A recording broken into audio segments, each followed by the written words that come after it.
Kaip sveikatas? Nežinau, kas sveikatas. Nieko. Kaip? Naktį sunkiau negu kas čia pasakyti. Norėdavo atsigriebti. Kas čia dabar? Bobšė važiuoji, vienu žodžiu, tiesiai čia, prie televizijos. Aš matau, tai tikrai. Nevertinti situaciją, bet čia pamokymui tą signalą skėliu.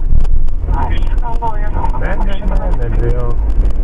Nu jau, biškiu pasitaisi. Bet dušma.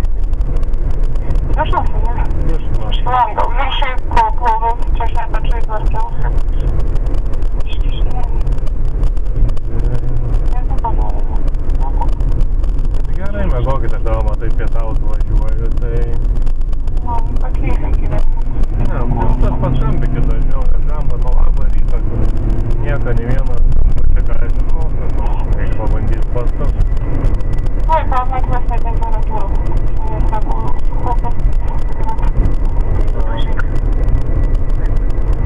Neturėtų šiaip būti.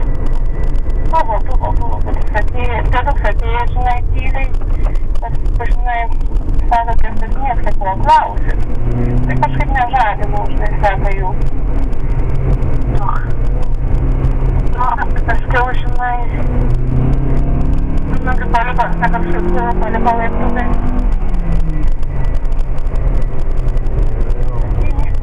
Bet tai nebūdas jis dabar gulėjo užsiklaujęs, tai žinai, labiau kiša, žinai.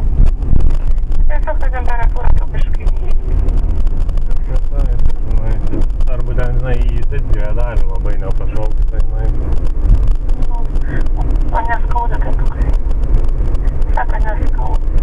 Tai Tai tas silpnums tau. O tas silpnums didesnis nei kad buvo, sakykim, ten vakar, ar... Kad visi tas pats silpnums, ne kas. Kas? Sunku, žinotumai. Tas silpnumai yra sunku pasakyti, kaip guli. Sunku įvertinti, aišku. Nu, kaip tai įvertinti. Tai va, gerai tada. Tai va, tik šiandien, ką jisai nusipraus.